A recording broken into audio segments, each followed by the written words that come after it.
Hey everyone, this is Viren and welcome to my first YouTube live AMA.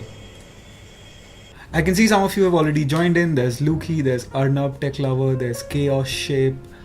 Thanks guys for joining in. What I'm going to be doing now is doing these weekly Ask Me Anything questions. You can always reach out to me on Instagram, on Twitter at VirenBed. The link is in the description. And you can leave your questions anytime during the week. I'll pick up these questions and I'll do this live event where I'm going to start answering these questions for you. So I have collected a couple of questions that I already have, but in case you have any more questions, you can start adding them to the comments here right on YouTube, and I will answer them. I'll pick them and answer them through this AMA session. So let's get started without wasting anyone's time. The first question that I've selected is something I get asked a lot, and it simply is, how much do I select as my bid? Now, if you're running ads on Facebook, Instagram, or Google Ads, you have this question, especially as a new advertiser, that how much should I exactly bid? And the number is very, very simple. There is no fixed number. You will have to do a lot of experiment here. Now, for example, if I was doing a CPC in India, I would start with keeping my bid as 1 rupee.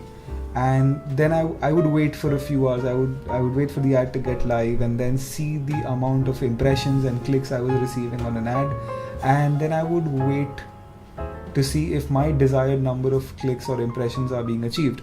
And if I'm not happy with the results, I can go by slightly increasing my bids. I would go from 1 rupees to maybe 130 rupees, 150, 1.5 rupees, 2 rupees, and so on, until I find that number which I feel is good for me and where I'm getting consistent amount of traffic.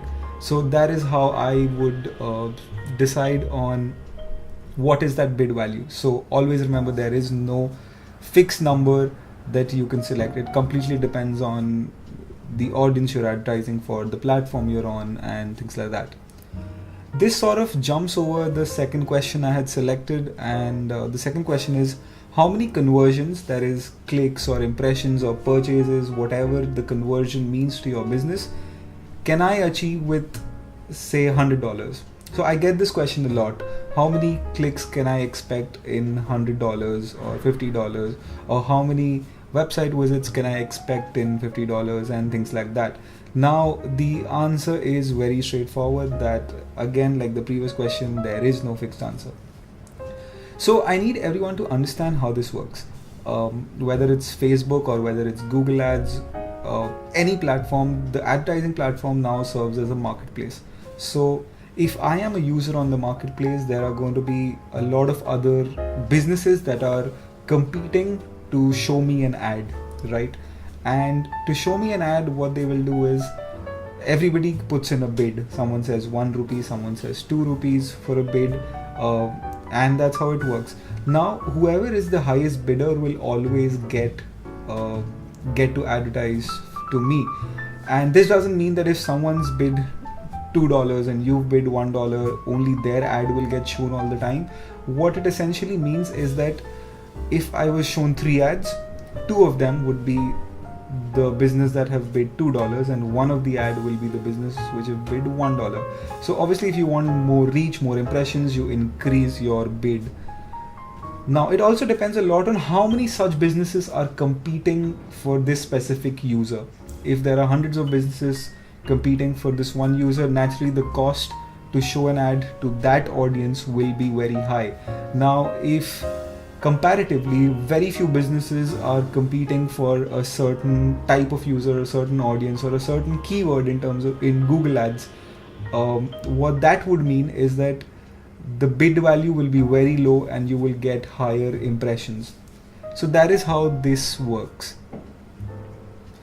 The next question I've picked up is something I was asked last week. How do you build a marketing funnel with Facebook ads? Now, let me quickly tell you what a marketing funnel is, in case there are some users who don't know what it is. Think of a funnel, and on top of the funnel is all those users who are just connected to you at a very base level. Now here we're talking in terms of Facebook ads. So the top of the funnel would be everybody who's liked your page, who've engaged with, say, your videos, your photos, whatever content you're posting on Facebook. Now the next step in the funnel, and as we go down the funnel, we're going to see more serious users who are more seriously interested in your business, right? So the next step would be something like people who visited your website. And let's say if you're an e-commerce site, the next step below that would be someone who's seen products on your website, and further down there'll be people who've added to cart certain products but did not buy, and finally at the bottom of the funnel would be people who have converted, who've bought things from your website.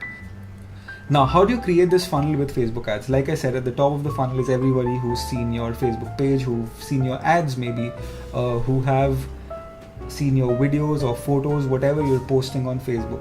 Now you'll need a couple of things to set this up. Firstly, Facebook Pixel is something you'll need set up.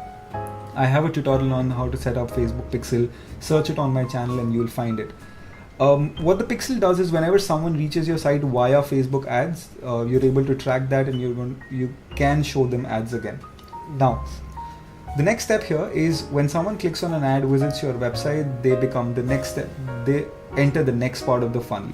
Now, if they leave your website from there, you can get them back. And how do you get them back? With remarketing ads. So you start retargeting them and you start bringing them to your website again. Now, to increase this base of the funnel, you will do ads, you will do branding ads, you will make a few buckets of audiences which you think are your target audience, and you will show ads to them. You will try various content with them, and whoever clicks on this ad starts reaching your website, and you create that base in your funnel from where you can now start showing people more specific ads. So whoever has seen your products, now you can start showing them ads related to those products. And again, this is something you can very easily do with Facebook catalog ads if you have Facebook Pixel installed on your site. Again, I have a tutorial on this. I will link it up in the description probably once this video goes live, and you can check it out from there.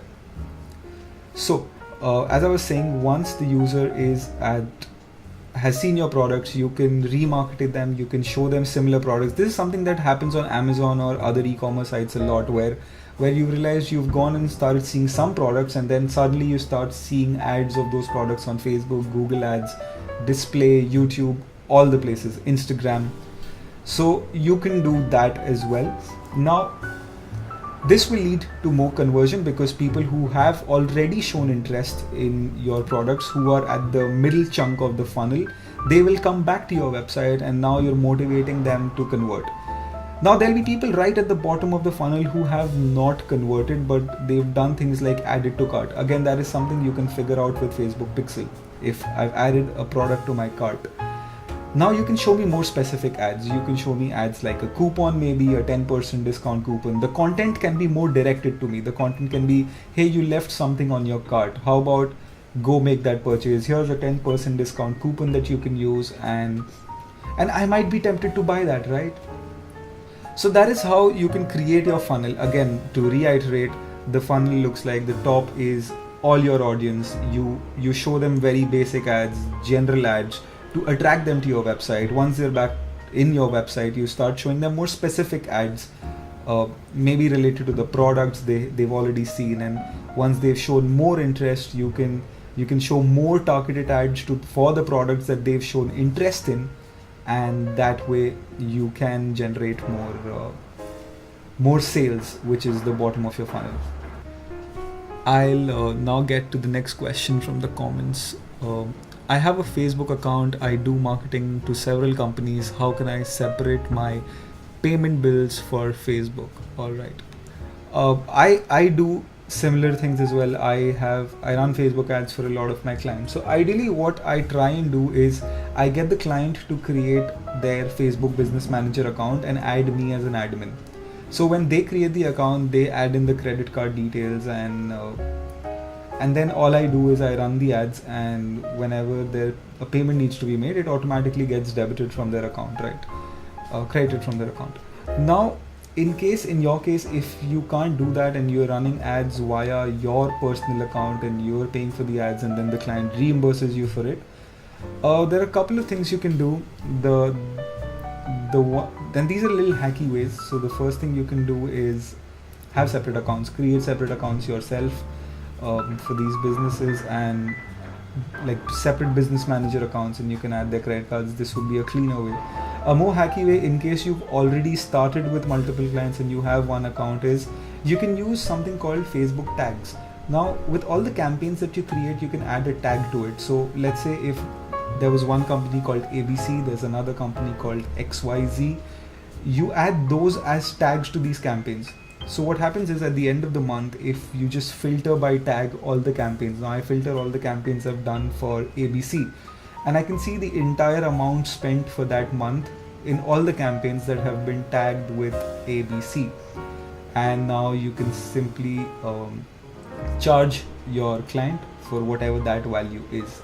But here, this is a kind of an hacky way, and you will have to add tags. But the more cleaner way would be to either get your client to create get your clients to create the accounts, or you create separate business accounts for each client and add their credit cards to it. Well, that's about it for this live video.